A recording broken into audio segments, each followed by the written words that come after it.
एक बड़ी पुरानी कहावत है, अंधी पीसे पीसना, कुकुर घुस घुस खात, जैसे मूर्ख जनों का धन अहमक ले जात। 7 देश में तबाही आई है और ये तबाही आर्थिक तबाही है। करेंसी क्राइसिस ने 7 देशों को डुबो दिया और इन 7 देश में 2 देश ऐसे हैं जिनका नाम सुनकर आप उछल पड़ेंगे, क्योंकि भारत से इसका बड़ा गहरा नाता है। तो वहीं पाकिस्तान के अंदर आखिरकार दंगे प्रदर्शन शुरू हो गए। श्रीलंका वाला हालात शुरू हो गया पाकिस्तान में। जानेंगे क्या कुछ चल रहा है जियोपॉलिटिक्स में, आइए जानते हैं इन खबरों को विस्तार से। ये बुरी तरीके से तबाह हो गए हैं। इनमें करेंसी क्राइसिस शुरू हो चुका है। हमने आपको कल ही बताया था पाकिस्तान की हालत बहुत ज्यादा खराब है और पाकिस्तान की हालत इसलिए खराब है कि न तो IMF काम में आया और न ही इसके दोस्त देश काम में आए, न तो चाइना न तो सऊदी अरबिया। पाकिस्तान एक डूबता हुआ जहाज है और इस डूबते हुए जहाज में कोई अपना माल लगाना नहीं चाह रहा है। पाकिस्तान की स्थिति ऐसी हो गई है कि अब दुनिया भर की मीडिया ये लिखना शुरू कर चुकी है कि पाकिस्तानी इकोनॉमी फ्री फॉल में है, यानी कि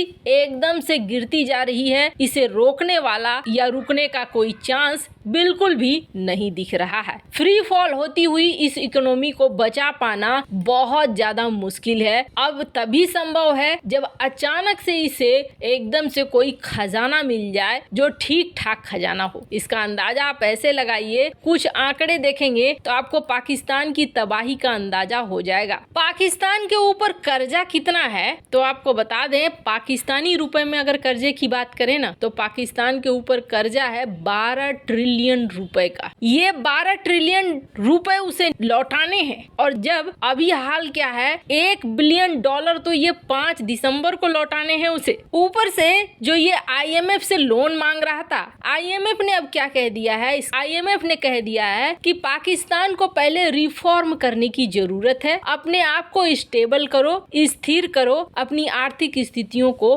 स्थिर करो। ये पाकिस्तानी ऑफिशियल्स को जवाब दिया गया है। जब पाकिस्तान के अंदर बाढ़ आया ना तो पाकिस्तान ने सोचा दुनिया भर से हमें बहुत ज्यादा मदद मिलेगी और इस मदद के बल पर हमारी इकोनॉमी में भी सुधार आ जाएगी और दुनिया भर के देशों ने कुछ हद तक मदद भेजी भी, लेकिन वो मदद कुछ हद तक ही थी। उस पर भी जो तंत्र है पाकिस्तान का, उस तंत्र ने पूरा लूट मार मचा दिया और इसको लेकर अमेरिका के वरिष्ठ अधिकारी ने सामने आकर ये बात कही कि हमने जो पैसे भेजे थे बाढ़ पीड़ितों के लिए पाकिस्तान में, वो पैसे इस्तेमाल कर लिए गए अधिकारियों द्वारा। यहाँ पर भ्रष्टाचार हो गया और पैसे का बड़ा वाला झोल हो गया। स्थिति ऐसी है कि एक तो इमरान खान ने कई बातें कही है जो सही बात कही है। एक उन्होंने कहा कि रियल एस्टेट का जो सेक्टर है पाकिस्तान का ना, ये सबसे बड़ा चोर सेक्टर है। इस सेक्टर में बहुत ज्यादा भ्रष्टाचार होते हैं और इस सेक्टर में अगर ढूंढ कर निकालेंगे आप तो सिर्फ और सिर्फ भ्रष्टाचार ही मिलेगा, पैसे का गबन ही मिलेगा। बात तो सही है, रियल एस्टेट मार्केट को ऐसे भी बड़ा संदेह की दृष्टि से हर जगह पे देखा जाता है, लेकिन इमरान खान ने जो आंदोलन छेड़ कर रखा है उस आंदोलन की वजह से भी पाकिस्तान में अस्थिरता साफ साफ दिख रही है और इस अस्थिरता की वजह से इन्वेस्टर्स अब निकल कर भाग रहे हैं। चूंकि ये देश स्थिर नहीं है तो यहाँ पैसे लगाना खुद में खतरे से खाली नहीं है।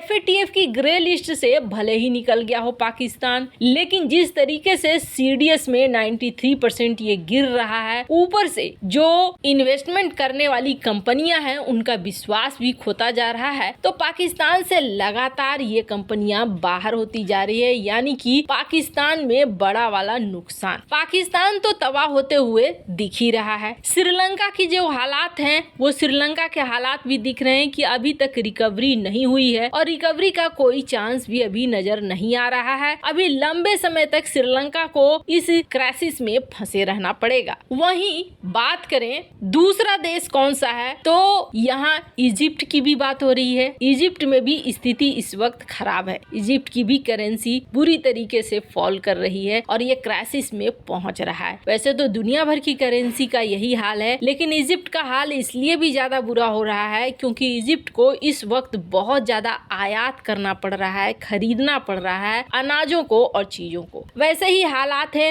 रोमानिया के भी। श्रीलंका के हालात तो सबको पता है ही, चेक रिपब्लिक का भी हाल कुछ वैसा ही है। और अभी आपने देखा होगा यूरोपीय देश हंगरी में भी हालात बहुत बुरे नजर आ रहे हैं। आपने देखा होगा रूस के ऊपर प्रतिबंध लगाने से सबसे पहले उछल जाता है हंगरी, और हंगरी कहता है ये प्रतिबंध का हम सपोर्ट नहीं करेंगे, रूस के ऊपर प्रतिबंध मत लगाओ। इसके पीछे कारण यह है कि हंगरी की खुद की स्थिति भी ठीक नहीं है, उसकी करेंसी भी फॉल करती जा रही है, और अब हंगरी और ज्यादा नहीं चाह रहा है कि विवाद बढ़े ताकि स्थिति को वो अपने देश में संभाल सके। लेकिन इन सब में बुरे हालात में है तुर्की और पाकिस्तान। तुर्की की बात करें, तुर्की की करेंसी लगातार गिरती जा रही है। अर्दोगन ध्यान भटकाने के लिए सीरिया पर हमले करने लगे हैं, पर आखिरकार अंत में खाने को चाहिए खाना, जनता तो भड़केगी ही। युद्ध करने से ऐसा नहीं हो जाएगा कि हालात सुधर जाएंगे। पाकिस्तान को लेकर और इन 7 देशों को लेकर जो खुलासा किया है, ये एक जापानीज इन्वेस्टमेंट बैंक ने किया है और कहा है कि इनका रिस्क बहुत ज्यादा बढ़ गया है। नोमुरा के इकोनॉमिस्ट ने इस बात को लेकर साफ किया है, जिसमें कहा है कि ये देश बुरी तरीके से तबाही की ओर बढ़ रहे हैं, इनमें हाई रिस्क है करेंसी क्राइसिस का, और इसका असर देखने को मिलने लगा है पाकिस्तान के अंदर। पाकिस्तान के अंदर बवाल खड़ा